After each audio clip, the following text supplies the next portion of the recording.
오늘의 주요 뉴스입니다. 4단계 거리두기 조치로 확진자 급증이 억제되고 있다고 정부가 평가했습니다. 당국은 환자가 늘지도 줄지도 않는 상황이라며 환자 규모 증가로 사망자 증가세는 이어질 것으로 예상했습니다. 전 국민의 약 88%에게 지급되는 1인당 25만 원씩의 국민지원금 지급이 추석 전에 시작됩니다. 희망회복자금도 추석 전에 90%가 지급되고 소상공인과 중소기업에 대한 부가가치세와 종합소득세 납부기한도 내년 1, 2월로 연장됩니다.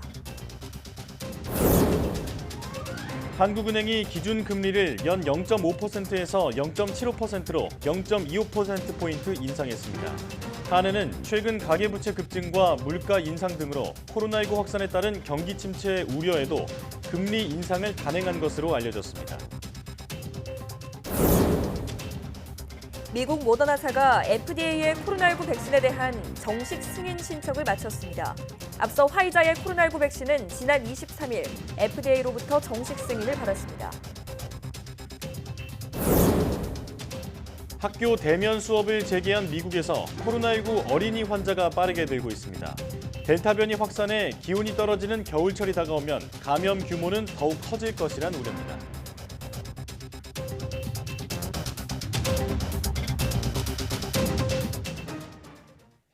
여러분 안녕하십니까? 사이언스 투데이 시작합니다. 정부는 계속되고 있는 고강도 사회적 거리두기가 확진자 폭증을 억제하고 있다고 평가했습니다. 중앙사고수습본부는 최근 2,000명 이상 확진자가 3차례 정도 나왔지만 3주간 전체적 유행과 환자 발생은 동일한 양상이라며 이같이 밝혔습니다. 하지만 환자 규모가 증가하면 한두 주의 시차를 두고 위중증 환자가 늘고 연이어 사망자가 함께 증가한다며 이번 주부터 사망자 평균 추세선도 올라갈 것으로 예상했습니다. 서울 지역 학원 교습소 종사자의 99%가 코로나19 백신을 접종하거나 선제 검사를 한 것으로 조사됐습니다. 서울시 교육청은 서울시가 지난달 발령한 학원 교습소 종사자의 코로나19 진단검사 행정명령 이행 여부를 전수조사한 결과 이같이 나타났다고 밝혔습니다. 조사 대상자 11만 7천여 명 중 99.3%인 11만 6천여 명이 코로나19 선제 검사를 하거나 백신을 접종했습니다. 백신 접종자는 10만 2천여 명으로 전체 대상자의 87%에 달했습니다. 백신 접종률이 올라가면서 곳곳에서 혼선도 빚어지고 있습니다. 백신 접종을 하기로 했던 병원에서 집단 감염이 발생해 급하게 장소가 바뀌었는데 보건소와 질병관리청의 안내 시간이 서로 달라 수십 명이 혼란을 겪기도 하고 또 오접종으로 접종 계약이 해지된 병원에선 2,000명이 무더기로 예약 취소가 되는 일이 벌어졌습니다. 김다연 기자가 보도합니다. 64살 이모 씨는 백신 2차 접종을 받기로 한 병원에서 집단 감염이 발생해 장소가 바뀌었다는 안내 문자를 받았습니다. 그런데 접종 당일 오전 11시 예약 시간에 맞춰 바뀐 병원으로 갔더니 문이 닫혀 있었습니다. 오후 진료만 하는 곳이었기 때문인데 이 씨처럼 헛걸음한 사람이 한둘이 아니었습니다. 8시 반에 왔다는 사람 그래도 한 30여 명이 몰려 있었어요. 비는 오지 그 순간은 막 진짜 별 생각이 다 드는 거래갖고 확인해보니 보건소에선 오후 2시라고 제대로 안내했지만 질병관리청 알림에 오전으로 기재돼 있었습니다. 보건소에서 질병관리청 시스템에는 바뀐 예약 시간이 반영되지 않으니 보건소 안내를 따라달라고 추가 공지를 했지만 보지 못한 사람이 적지 않았던 겁니다. 질병청 시스템은 바뀌어도 접종 기간만 변경되는 거지 시간을 일일이 변경은 가능하지가 않대요. 특이로 문자를 보내는 거예요. 백신 예약이 무더기로 취소된 사례도 있었습니다.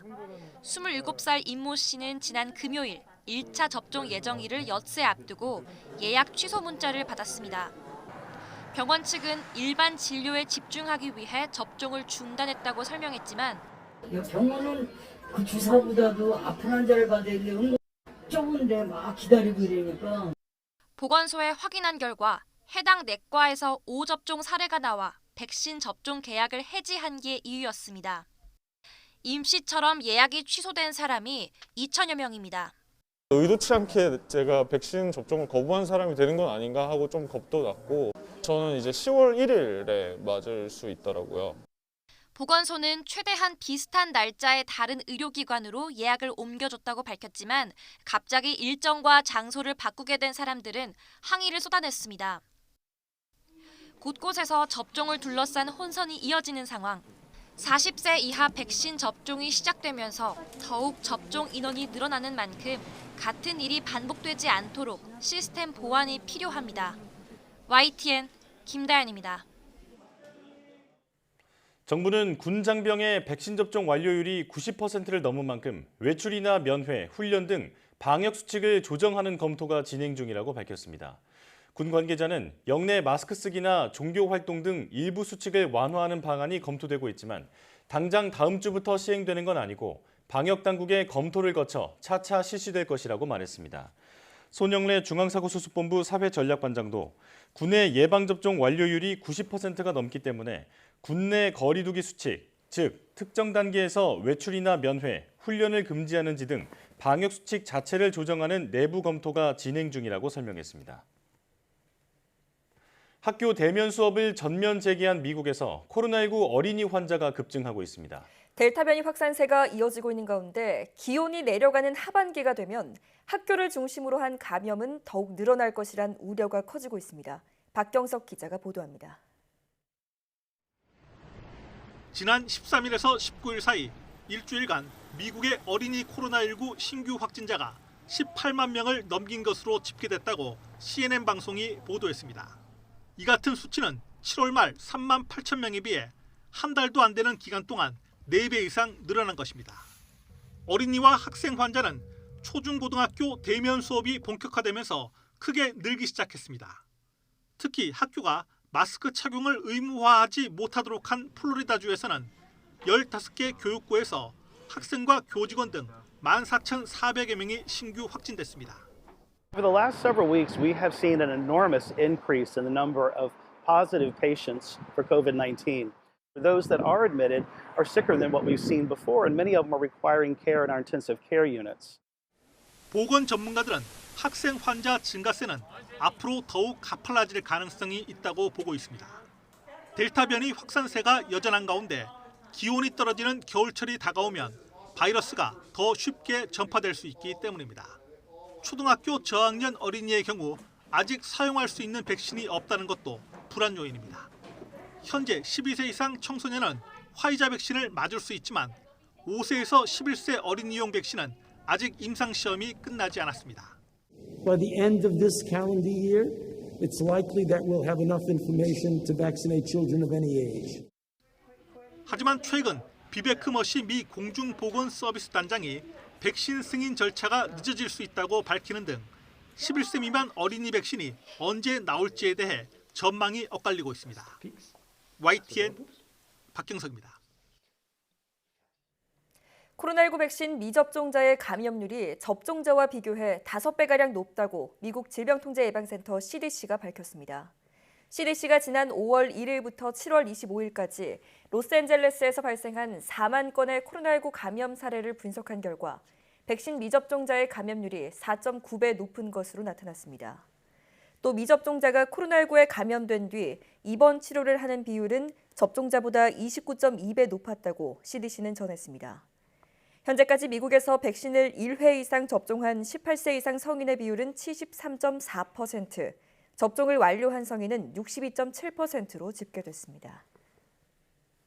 모더나가 미국 식품의약국 FDA에 자사 코로나19 백신에 대한 정식 승인 신청을 마쳤습니다. 모더나는 현지 시각 25일 보도자료를 통해 지난 6월 개시한 승인 신청 절차를 마무리했다며 이는 코로나19와의 싸움에 있어서 그리고 자사의 중요한 이정표라고 의미를 부여했습니다. 이에 대해 FDA는 철저하고 과학적인 접근법을 사용해 최대한 신속하게 검토할 것이라고 밝혔습니다. 앞서 화이자의 코로나19 백신은 지난 23일 FDA로부터 정식 승인을 받았습니다.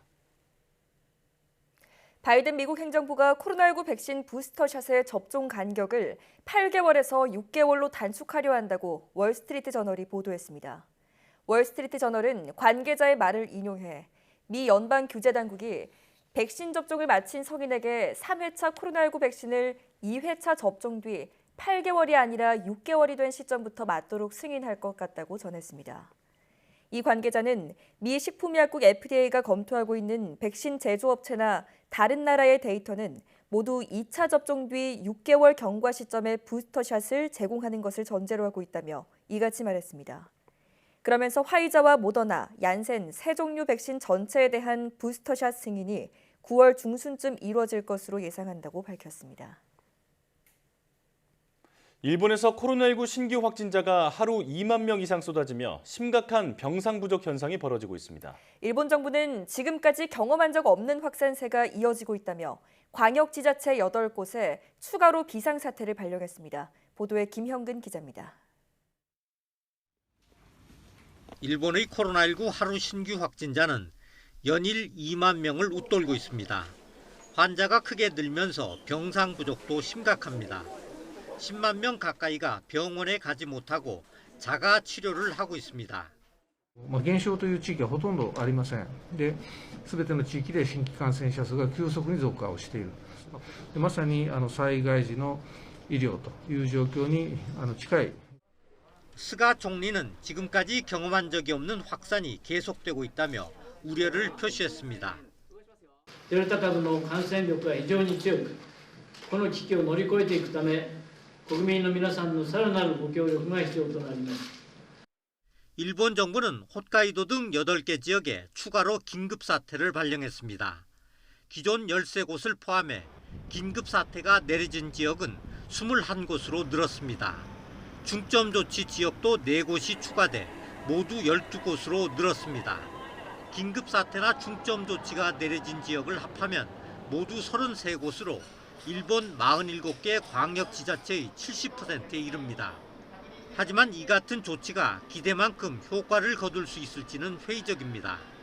지난해부터 긴급사태만 4번 선포된 데다 기간도 연장을 거듭하면서 주민들의 피로도가 커지고 있기 때문입니다. 出てますけど、もう人がもう慣れてしまってて、全然効力がない。だからちょっと今までと違ったような内容にしないと効果は少ないのかなと思いますよね. 하지만 스가 총리는 일부에서 제기하고 있는 도시 봉쇄 같은 강력한 방역 조치에는 여전히 부정적인 입장을 보이고 있습니다. YTN 김영근입니다. 일본에서 사용 중인 모더나의 코로나19 백신에서 이물질이 발견돼 동일 공정에서 생산된 163만 회분의 백신 접종을 보류하는 사태가 벌어졌습니다. 일본 후생노동성은 미사용 상태의 모더나 백신에 이물질이 혼입돼 있다는 보고가 일본 내 복수의 백신 접종 시설로부터 있었다고 발표했습니다. 일본 NHK의 보도에 따르면 이물질은 이달 16일 이후 도쿄도, 사이타마, 이바라키, 에히메, 기후현에 있는 백신 접종 시설 8곳에서 확인됐습니다. 아사히 신문은 문제 백신이 스페인에서 제조된 것이며 수입 판매는 다케다 약품공업이 담당하고 있다고 보도했습니다. 타이완에서는 석 달여 만에 코로나19 신규 확진자가 한 명도 나오지 않으면서 방역의 성과를 보이고 있습니다. 타이완 중앙통신은 25일 타이완에서 코로나19 지역사회 확진자가 발생하지 않았으며 이것은 지난 5월 9일 이후 108일 만이라고 보도했습니다. 타이완은 코로나19 발생 초기에 철저한 방역으로 모범 사례로 꼽히다가 지난 5월 이후 확진자가 매일 수백 명씩 발생하면서 상황이 악화했습니다. 하지만 이후 방역의 단계를 높이면서 고강도 집합금지 조치가 강력하게 시행되고 백신 접종에도 속도가 붙으며 확산세가 가라앉았습니다. 천수중 타이완 위생부장은 신규 확진자가 0명이 된 것은 기뻐할 일이지만 겨우 상황이 안정되기 시작한 것일 뿐이라며 아직 안심하기 이르다는 점을 강조했습니다.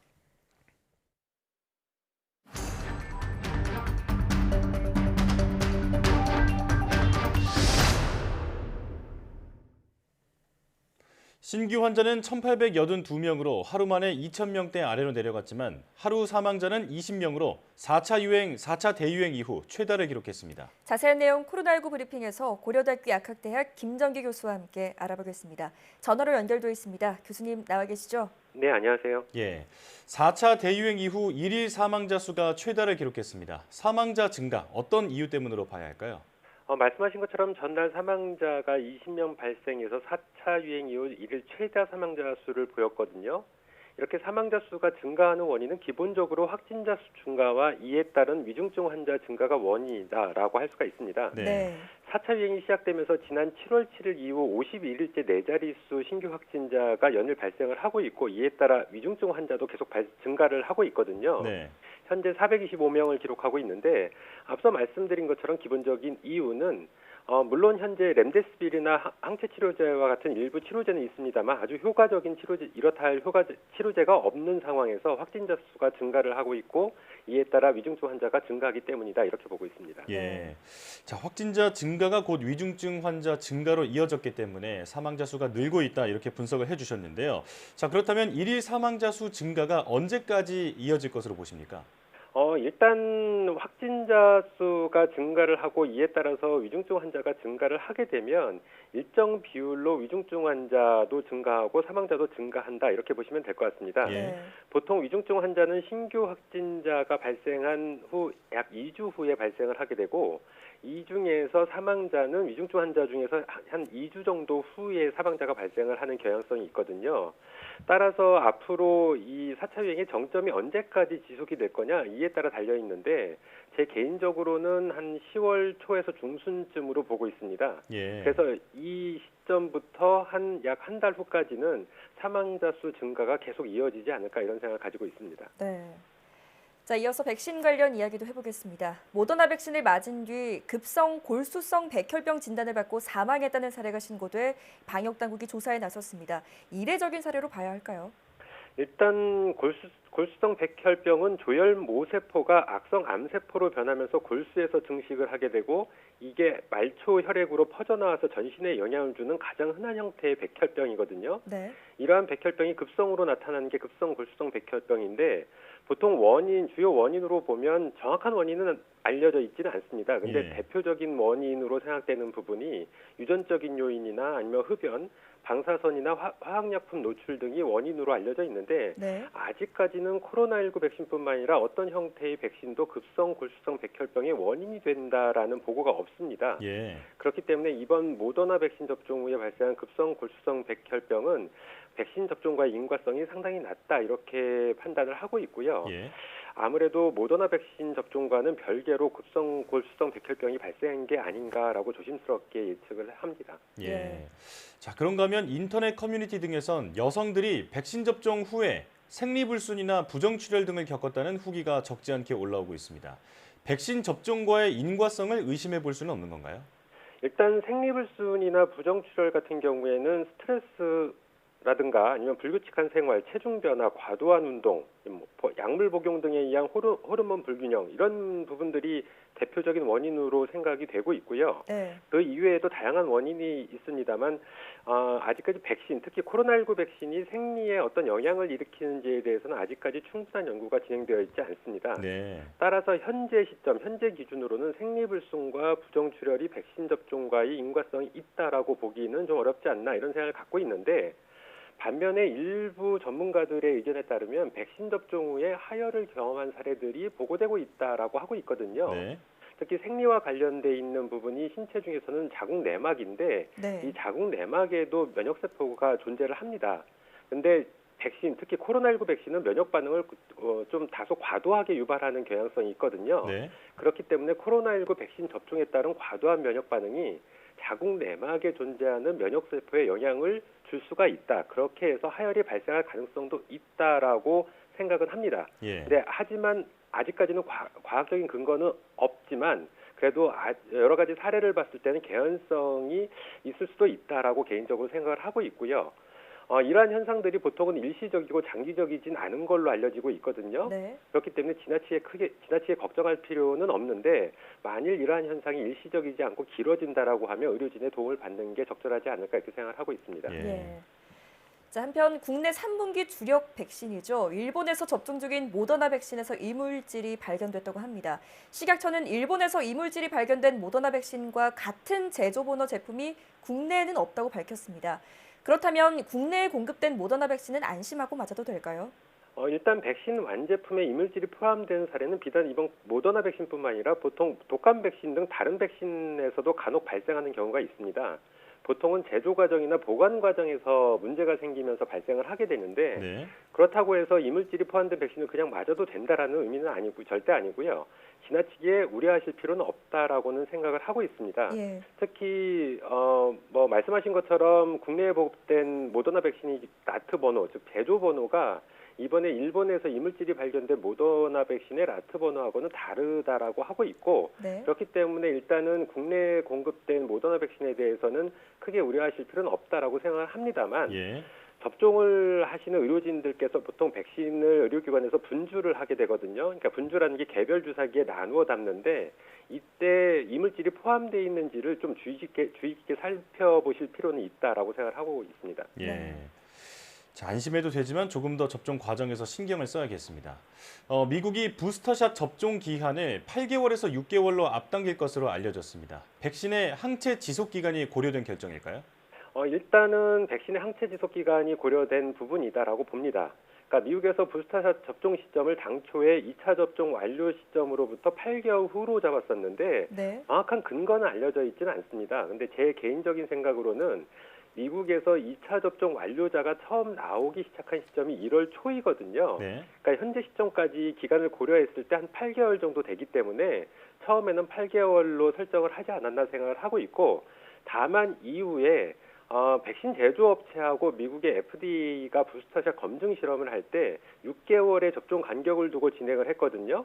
그렇기 때문에 이 부분, 그러니까 간격을 6개월로 하는 게 더 과학적으로 타당성이 있다라고 생각을 하고 있고 네. 최근 화이자 측 연구 결과에 따르면 화이자 백신 2차 접종 완료 후 6개월까지는 높은 예방 효과를 보이는 반면에 그 이후에는 예방 효과가 떨어진다. 즉 면역, 그러니까 항체 지속 기간이 짧아지기 때문에 또는 뭐 여기에 변이 바이러스의 영향도 있거든요. 그래서 이런 부분들을 고려해서 6개월로 단축하지 않았나 이런 생각을 가지고 있습니다. 예.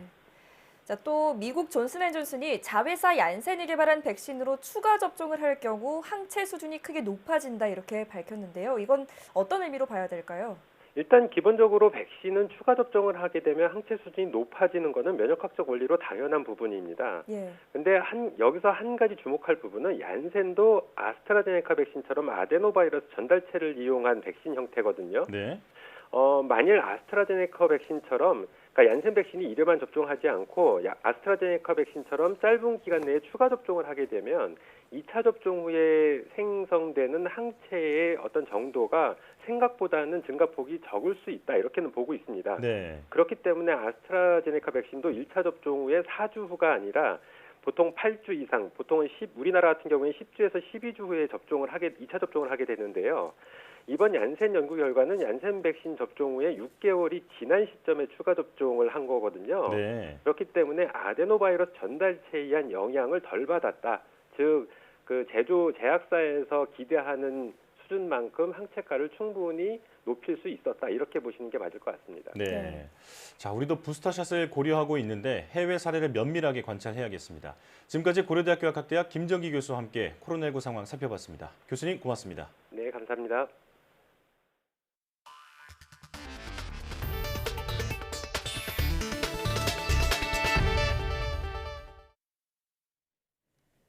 문재인 대통령이 우리 경제가 추격형 경제에서 선도형 경제로 나아가고 있다며 그 중심에 2세대 벤처 기업인들이 있다고 평가했습니다. 그러면서 세계 4대 벤처 강국으로 도약할 수 있도록 벤처 기업인들에게 대한 촘촘한 지원을 약속했습니다.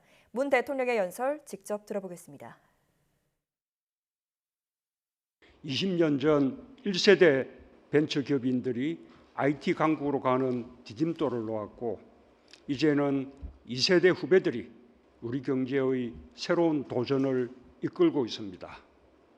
앞으로도 정부가 힘껏 뒷받침하겠습니다. 창업부터 성장, 회수와 재도전까지 촘촘히 지원하여 세계 4대 벤처 강국으로 확실하게 도약하겠습니다. 벤처는 그 자체로 혁신이며 도전입니다. 벤처 창업이 빠르게 늘어나고 성장할 때 수많은 아이디어와 가능성이 우리 앞에 현실이 되어 있을 것입니다. 우리 경제의 현재이자 미래인 벤처기업인들의 꿈과 도전을 응원합니다. 함께 선도경제로 나아갑시다. 한국은행 금융통화위원회가 기준금리를 0.5%에서 0.75%로 0.25%포인트 올리기로 했습니다. 코로나19 확산에 따른 경기 침체에 대한 우려보다 가계부채 급증과 물가 상승에 대한 대책이 시급하다고 판단한 것으로 보입니다. 박병환 기자가 보도합니다. 한국은행 금융통화위원회가 지난해 5월부터 유지해온 0.5%의 기준금리를 0.75%로 0.25%포인트 인상하기로 했습니다. 물가 상승 압력이 당분간 높은 수준을 나타낼 것으로 예상되는 점, 완화적 금융 여건 하에서 금융 불균형 위험이 계속 누적되고 있는 점을 고려해서 기준금리를 0.25%포인트 인상하기로 결정하였습니다. 지난해 초 코로나19 확산이 시작되자 금융통화위원회는 지난해 3월 기준금리를 1.25%에서 0.75%로 대폭 낮춘 후 다시 지난해 5월 0.5%로 내렸습니다. 최근 코로나19 재확산에 따른 경기 침체에도 불구하고 가계부채 급증과 아파트값 급등에 따른 대책의 하나로 금리 인상을 결정한 것입니다. 기준금리를 인상하게 되면은 이제 경제 주체들의 차익 비용이 높아지고 그다음에 위험 선호 성향을 좀 낮추게 되기 때문에 이를 통해서 가계부채 증가세라든가 주택 가격 오름세를 둔화시키는 그런 효과가 있을 것으로 저희들은 기대를 하고 있습니다. 금융권에서는 금통위가 10월 또는 11월 회의에서 한 차례 더 기준금리를 올려 1%로 조정할 것이란 전망도 나오고 있습니다. 하지만 기준금리 인상에 따라 시중은행들의 금리 인상이 뒤따르게 되는데 대출금리가 1%포인트 인상되면 이자 부담이 11조 8천억 원 늘어나는 것으로 추산돼 서민들의 부담은 가중될 것으로 보입니다. 한국은행은 또 올해 실질 국내 총생산 GDP 성장률 전망치를 4%로 유지했고 올해 물가 상승률 전망치는 2.1%로 상향 조정했습니다. YTN 박병환입니다. 홍남기 부총리 겸 기획재정부 장관은 전 국민의 약 88%가 1인당 25만 원씩 받는 국민지원금 지급을 추석 전에 시작하겠다고 밝혔습니다. 홍 부총리는 정부 서울청사에서 비상경제 중앙대책본부 회의를 열고 코로나 위기 극복을 위한 각종 지원금을 최대한 앞당겨 지원하는 것이 기본 방침이라며 이같이 밝혔습니다. 또 소상공인 희망회복자금도 추석 연휴 전에 90%를 지급하고 서민금융진흥원 출연을 통해 서민금융 공급도 확대하겠다고 말했습니다. 정부는 이와 함께 소상공인과 중소기업의 세금과 보험료, 공과금 납부 기한을 연장하고 41조 원의 신규 금융 지원도 시행할 계획입니다. 이에 따라 소상공인과 중소기업에 대한 부가가치세와 종합소득세 납부 기한이 내년 1, 2월로 연장되고 고용과 산재, 국민연금 보험료, 전기, 도시가스 요금 납부 유예 등이 3개월 재연장됩니다. 또 소상공인과 중소기업을 대상으로 추석 전후 41조 원의 신규 금융 지원이 시행됩니다. 땅과 공기 못지않게 바닷속 오염도 날로 심각한 문제가 되고 있습니다. 미세 플라스틱에서부터 중금속, 방사성 물질까지 해수에 섞여들면서 해양 생태계를 위협하고 있는데요. 이런 바닷속 오염을 측정해 실시간으로 대응할 수 있는 시스템이 개발되고 있습니다. 염혜원 기자입니다.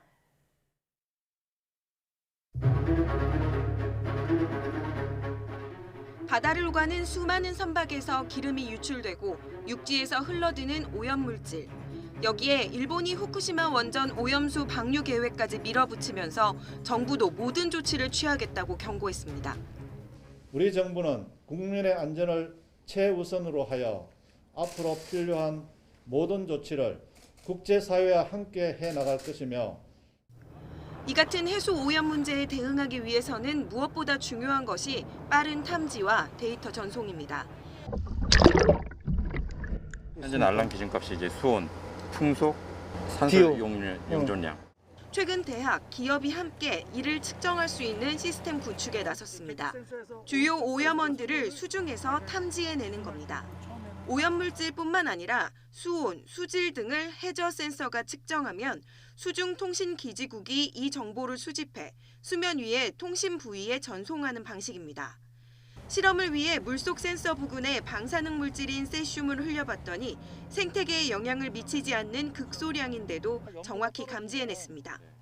수압 센서나 지진 모니터링 센서 같은 경우가 되면은 이제 해저 지진 조기 경보나 그 쓰나미 경보가 가능하고요. 어떠한 수중이나 해양 센서를 우리가 부착해서 그 정보를 전송하냐에 따라서 그 활용 분야는 굉장히 많습니다. 세계 최초로 수중 사물 인터넷 기술을 적용해 바닷속에서도 실시간으로 정보를 전송할 수 있습니다. 수중 기지국 한 곳이 서울의 6분의 1 면적에서 전송되는 60개가 넘는 센서의 정보를 모아 처리할 수 있습니다. 이런 센서를 통해 해양 생태계를 위협하는 물질이나 또 쓰나미, 해저 지진과 같은 재난의 징후가 포착되면 관제센터로 곧바로 데이터가 전송이 되고 또 인근에 있는 사람들에게는 문자 메시지를 통해서 이를 알릴 수가 있습니다. 지금까지는 육상에서 사물 인터넷망을 활용해서 사용하고 있었는데 이것들을 바닷속으로 확장해서 바닷속을 관측할 수 있는 것들을 확인했다는 것에서 큰 의미를 두고 있습니다. 우리나라에서 테스트베드를 가동 중인 이 수중 사물 인터넷 기술은 내년에 국제기구에서 인정받는 표준으로 제정될 전망입니다. YTN 염혜원입니다.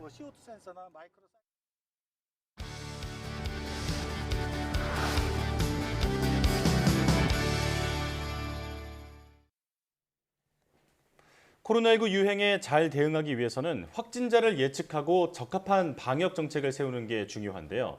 바이러스 전파력이나 백신 접종률 등이 시시각각 바뀌기 때문에 정확한 분석이 쉽지 않습니다. 네, 이런 가운데 수학을 활용한 시뮬레이션 기법이 빛을 발하고 있다고 하는데요. 오늘 과학의 달인에서는 수리 모델링 연구를 통해 코로나19 방역에 이바지하고 있는 심은하 숭실대 수학과 교수 모시고 자세한 이야기 나눠보겠습니다. 어서 오십시오. 안녕하십니까. 네, 나와주셔서 고맙습니다. 자, 얼마 전에 이 교수님께서 함께 참여하고 계시는 코로나19 수리 모델링 TF에서 보고서를 하나 발표를 했습니다. 이게 델타 변이 확산으로 국민의 지금 70%가 백신 접종을 마쳐도 11월 말에 그 목표로 했었던 집단 면역 형성이 어렵다라는 예측 결과를 보고하셨더라고요. 직접 소개해 주시죠. 네, 그렇습니다. 저희 연구팀은 정부 계획대로 9월까지 국민 70%의 1차 접종을 마치고 11월까지 국민 70%의 2차 접종을 마친다고 해도 델타 변이의 확산이 계속된다면 11월 말까지 집단 면역이 형성되는 것은 어려울 것이라는 연구 결과를 지난 7월 발표한 바 있습니다. 네. 델타 변이는 기존보다 전파력이 2배 정도 높은 데다가 젊은 층의 감염 확률이 중장년층보다 2.5배 높기 때문인데요. 또한 델타 변이에 대한 예방 효능이 백신에 따라서 2차 접종 후에도 약 60에서 70% 정도로 예방 효과가 좀 떨어집니다. 게다가 1차 접종만 했다면 예방 효과는 40% 미만입니다. 예. 따라서 사회적 거리 두기가 강하게 유지되지 않는다면 백신만으로는 확진자 수를 낮추기가 어렵다는 연구 결과가 나왔습니다. 예. 이렇게 전파력이 높은 바이러스의 경우에는 접종률이 높은 젊은 층의 백신 접종이 확산세를 낮추는 데 매우 중요합니다. 그런데 현재 20, 30, 40대의 1차 접종률이 30%대이기 때문에 4차 대유행의 확산세를 최소화하기 위해서는 젊은 층의 접종을 최대한 서둘러야 된다고 생각합니다. 그렇군요. 네. 자, 그렇다면 그 집단 면역 형성이 어렵다고 예측 결과가 나오게 된 그 배경도 설명을 해주시죠. 네, 기초 재생산 지수가 5에서 7이나 되는 델타 변이의 확산 시 백신의 효능이 70% 정도로 낮은 상황에서 유효 재생산 지수를 1 이하로 떨어뜨리기 어렵기 때문입니다. 네. 예를 들어서 기존 코로나19 바이러스가 확산 중인 상황에서는 백신 접종률을 75%로 달성하였을 때 집단 면역 형성이 가능합니다. 네.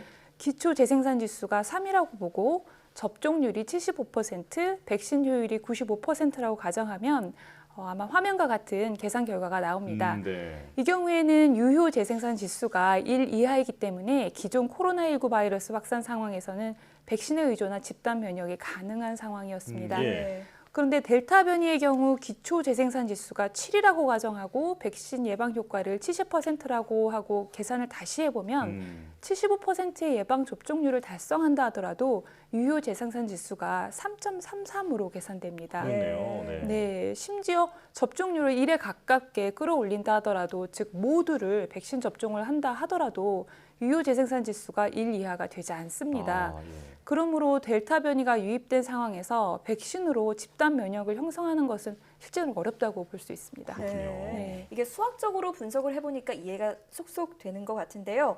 또 하나 여쭤보고 싶은 게 아직 4차 대유행의 정점이 아직 오지 않았다라고 하는 전문가들의 네. 의견이 있습니다. 이걸 수리 모델링으로 예측을 해본다면 4차 대유행의 정점 언제가 될 거라고 전망을 하십니까? 네, 정점을 예측하기 위해서는 일단 4차 유행의 특징을 좀 짚어봐야 될 필요가 있습니다. 네. 4차 유행이 지금까지 1차, 2차, 3차와 다른 점이 있다면 백신 접종이 이미 많이 이루어지고 있는 상황인데도 확산세가 줄지 않고 있다는 점입니다. 예. 또한 현 상황에서 활동량이 10%만 늘어나도 확진자가 최소 20%가 늘어날 것이라는 연구 결과가 있습니다.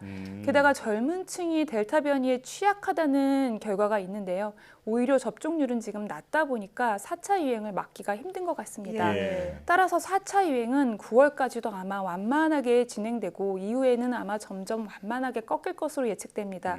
그런데 이런 상황을 고려하면 2학기 개학과 맞물려서 등교 수업이 이루어지고 있는 10대 학생들 사이에 전국적으로 집단 감염이 일어날 수 있는 가능성이 있습니다. 네. 다행히 최근 12세 이상으로 백신 접종 연령대가 좀 확대되었는데요.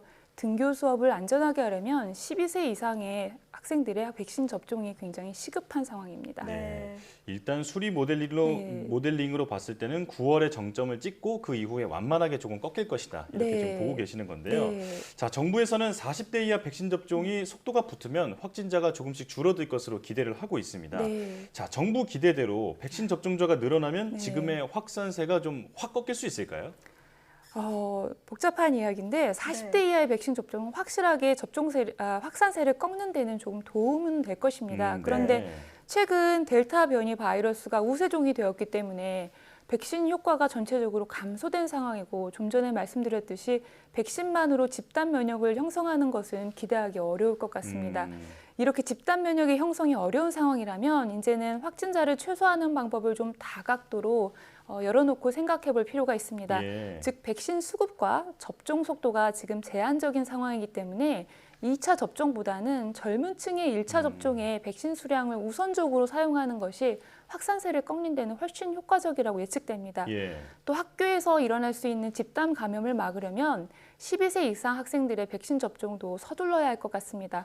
또 유의해야 될 점은 백신 접종의 속도가 느려지면 오히려 변이가 생기거나 더 확산하는 데 유리한 조건이 될 수 있기 때문에 접종 속도 역시 저희가 유의해야 될 부분입니다. 네. 앞서도 언급을 하셨지만 교수님은 이미 올 초에 네. 확진자 수를 줄이려면 40대부터 백신 접종을 맞아야 한다라는 네. 연구 결과를 네. 발표하셨잖아요. 근데 지금의 확산 상황을 보면 교수님의 예측이 맞았던 것 같고요. 어떻게 그런 예측을 하셨나요? 네, 코로나 확산의 수리 모델링에는 여러 가지의 모수가 포함됩니다. 그중에 좀 가장 중요한 것이 코로나19의 확산력도 포함되는데 예. 바이러스 확산력을 계산하려면 환자의 감염 전파 기간, 그다음에 접촉당 감염 확률, 그리고 연령별 접촉률 등이 이제 고려되어야 합니다. 그런데 접촉률은요, 대체로 젊은 연령층에서 높은 경향이 있습니다.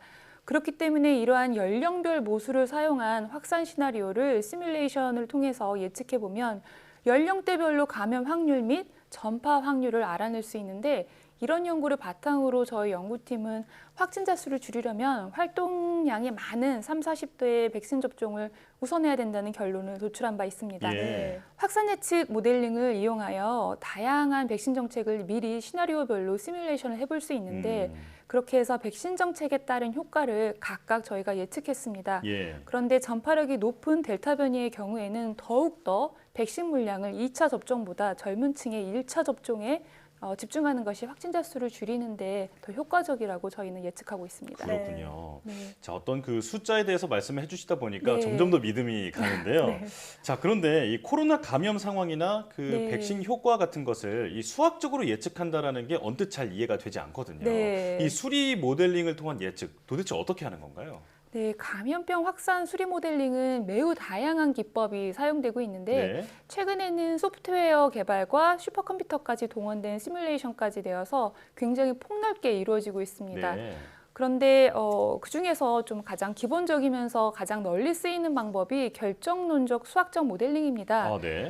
저희가 실제 사용하는 모델은 너무 복잡하지만 설명을 위해서 간단한 예를 들어서 보여드리자면 일단 기본 가정으로 인구 그룹을 질병에 걸릴 수 있는 감수성자 그룹, 증상이 있는 감염자 그룹, 또 회복자 그룹 등 세 그룹으로 나눌 수 있습니다. 예. 즉 질병에 감염될 수 있는 사람들이 시간의 감에 따라 그중 일부가 감염자 그룹으로 이동하고 일정 시간 이후에는 회복자 그룹으로 이동하는 것으로 이해하시면 됩니다. 예. 이러한 것을 수학 미분 방정식으로 저희는 표현을 하는데요. 물론 실제 쓰이는 코로나19 확산 모델링은 이거보다 훨씬 복잡하고 한국 상황에 맞게 구축되었기 때문에 변수나 모수의 개수가 이보다 훨씬 늘어난다고 보시면 됩니다. 예. 그렇지만 이러한 모델링을 사용해서 앞으로 일어날 상황을 미리 시뮬레이션을 통해 예측할 수 있는데 백신 사용이나 사회적 거리두기 등을 고려해서 수식에 집어넣고 또 변경해서 새로운 데이터가 나올 때마다 확산 상황을 저희가 실시간으로 업데이트하고 있습니다. 네. 자, 수리 모델링에 대해서 자세하게 설명을 해주셨는데요. 네. 그렇다면 이 수리 모델링이 지금처럼 감염병이 확산하는 상황에서 왜 중요한 역할을 하게 되는 건가요? 예. 좋은 질문인 것 같아요. 네. 감염병 확산을 일단 좀 막아서 피해를 줄이려면 전파 양상을 좀 분석하고 중재 방법의 효과를 미리 예측하는 것이 중요합니다. 예. 그러려면 수학적 모델링과 시뮬레이션이 유용하게 여기서 활용될 수 있는데 그 이유는 이게 실험적으로 검증하는 것이 불가능하기 때문이고요. 예. 가능하다 하더라도 비윤리적일 수 있기 때문에 이럴 때 수리 모델링이 좀 가치 있는 방법이라고 저희는 생각합니다. 감염병 관련 정책 결정에 유용하게 이렇게 사용하는데 질병 확산의 예측을 할 수 있고요. 두 번째로 여러 가지 정책 효과를 비교할 수 있도록 해준다는 점이 중요합니다. 예를 들어 감염병 초기에 확산되기 시작했을 때에는 그 감염병 성질 자체만 가지고 기초 재생산 지수를 측정할 수 있게 하고 사회적 거리두기나 백신 사용 또는 마스크 등등이 시작되었을 때 유효 재생산 지수를 측정해서 중재 정책의 효과를 수치화해서 나타내고 또 비교할 수 있습니다. 예. 또한 백신 접종, 자가격리, 사회적 거리두기, 약물 치료 이러한 다양한 정책의 효과를 미리 시뮬레이션을 해서 예측할 수 있고 비교할 수 있는 장점이 있는데 예를 들자면 백신의 물량이 보통 제한적이지 않습니까? 그럴 그렇죠. 때 우선 접종해야 되는 연령층을 저희가 계산을 해서 예측하고요. 또는 백신과 치료제가 둘 다 존재는 하지만 국가에서 사용할 수 있는 비용이 한정되어 있는 상황일 때 정부의 최적화된 예산 배분을 저희가 계산해낼 수 있습니다. 예. 이렇게 실험이 어려운 감염병 확산의 상황에서 수리 모델링이 더 빛날 수 있고 그 역할을 잘 해서 정책 결정에 과학적 근거를 마련해주고 있습니다. 네. 그렇군요.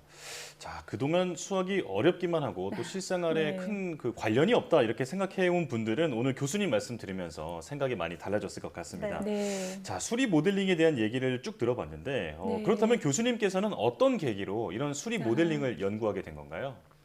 네, 좀 우연한 계기가 있었습니다. 사실은 제가 학부를 캐나다 유니버시티 오브 브리티시 콜롬비아에서 공부를 했는데 네. 그 학사 마지막 학기에 석사 과정에 들어갈 때쯤 우연히 프레드 브라워 교수님이라는 분의 강연을 들을 기회가 있었어요. 어떤 내용이었냐면 백월드 바이퍼케이션이라는 수학적인 개념을 이용해서 백신 접종을 많이 했는데도 확진자가 늘어날 수 있는 그런 부분에 대한 발표를 해주셨는데 네. 제가 너무 감명받고 또 부탁을 드려서 후에 저의 석사 논문 지도 교수가 돼 주시기도 하셨어요. 네. 근데 그 발표를 듣고 제가 수학이 이렇게 사용될 수 있다는 것도 처음 알았고 그 이후로 모델링을 감염병 확산에 응용해서 이쪽에 매진하고 있습니다. 제 개인적인 마음은 제 한정적인 능력이나 시간으로 좀 사람들한테 도움이 되고 싶은 바람이 있는데 제가 하는 연구의 성격이 방향이 좀 같은 부분이 있어서 연구하는 데 있어서 좀 원동력이 되고 있습니다. 아, 그렇군요. 네. 오늘 말씀을 듣고 나니까 이 감염병을 막고 또 대응하는 데 있어서 아주 꼭 필요한 학문이구나라는 생각이 듭니다.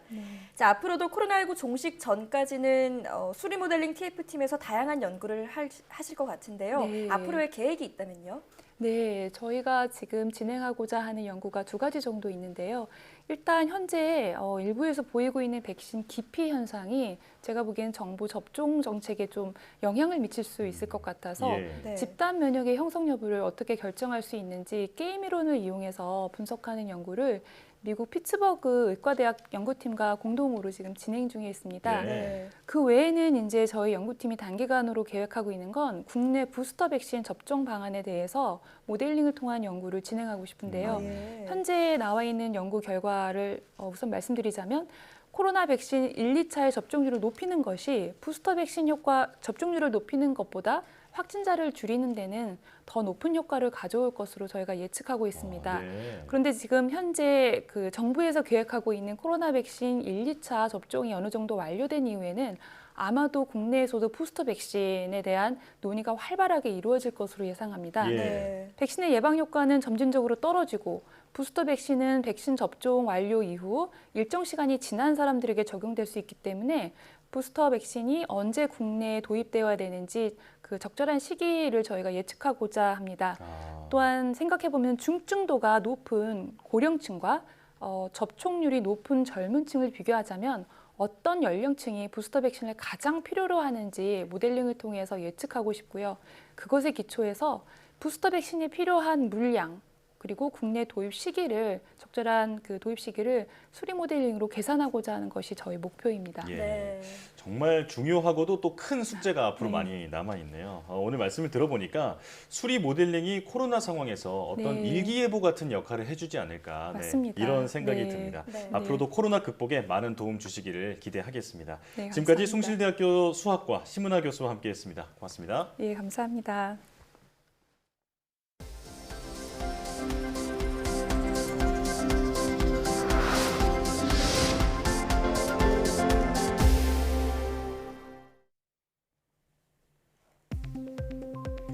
과학기술정보통신부는 한국형 발사체 누리호의 발사 전 최종 점검을 위해 비행기체를 발사대에 세웠다고 밝혔습니다. 최종 점검은 비행체를 발사대에 세워 영하 183도 산화제를 충전과 배출하면서 발사 임무를 수행할 수 있는지 확인하는 절차입니다. 과기정통부는 최종 점검 분석은 약 일주일 정도 걸린다며 보안 사항이 발견되면 관련 조처를 한 뒤에 발사 절차에 들어갈 것이라고 설명했습니다. 서울시는 주차 내비게이션 전문기업 팀앤모빌리티와 손잡고 시내 주차장 안내 서비스를 확대한다고 밝혔습니다. 서울시는 팀앤모빌리티와 업무 협약을 체결하고 그동안 공영 주차장 위주로 제공한 실시간 주차 가능 대수와 요금 등 정보를 민영 주차장까지 본격적으로 확대하기로 했습니다. 이에 따라 서울 주차정보 앱에서 안내하는 민영 주차장 정보가 종전 109곳에서 229곳으로 늘어납니다. 또 팀앱에서도 서울시 공영주차장 350곳의 정보를 쉽게 확인할 수 있게 됐습니다. 코로나19로 집밥 수요가 늘고 폭염에 가전제품 판매가 늘어나면서 지난달 유통업체 매출이 두 자릿수 증가세를 이어갔습니다. 산업통상자원부는 지난달 주요 유통업체 매출이 1년 전보다 13% 증가한 12조 9천억 원으로 집계됐다고 밝혔습니다. 오프라인 부분은 7% 증가했고 온라인 매출은 20% 늘었습니다. 특히 거리두기 강화로 집밥 관련 상품 판매가 늘어나고 에어컨 등의 계절 가전 판매가 호조를 보인 것으로 나타났습니다. 시중에서 판매 중인 블루투스 이어폰의 음향과 통화 품질이 제품별로 차이가 큰 것으로 조사됐습니다. 한국소비자원이 소비자 선호도가 높은 블루투스 이어폰 10개 제품의 통화 품질과 음향, 최대 음량 등을 시험했습니다. 조용하거나 시끄러운 다양한 환경에서 통화 품질은 삼성전자와 애플 제품이 매우 우수한 것으로 나타났습니다. 음향 품질은 삼성전자와 LG전자, 애플 등 5개 제품이 우수했고 샤오미와 MZ텍 등 2개 제품은 보통으로 평가됐습니다. 또 음원 청취 시 최대 음량을 확인해봤더니 브리치 제품이 유럽 기준을 초과해 사용상 주의가 필요한 것으로 나타났습니다. 머지 포인트 사태와 관련해 11번가가 환불을 진행합니다. 11번가는 지난 10일 머지 포인트를 구매한 고객이 요청할 경우 전액 환불해주겠다고 밝혔습니다. 이커머스 중 머지 포인트 환불에 나선 건 11번가가 처음입니다. 머지포인트 운영사인 머지플러스는 지난 11일 밤 포인트 판매를 중단하고 사용처를 줄인다고 기습 발표했고 이후 환불 요청이 잇따랐습니다. 현대차그룹이 23년 동안 축적한 수소기술과 수소기술을 앞당기기 위한 미래계획 등을 다음 달에 대거 선보입니다. 현대차그룹은 다음 달 7일 수소 관련 역량을 보여줄 하이드로젠 웨이브 행사를 전 세계를 대상으로 온라인 개최한다고 밝혔습니다. 유엔이 지정한 푸른 하늘을 위한 세계 청정 대기의 날에 열리는 이번 행사에서는 수소 모빌리티와 차세대 연료 전지 시스템 등을 만나볼 수 있습니다.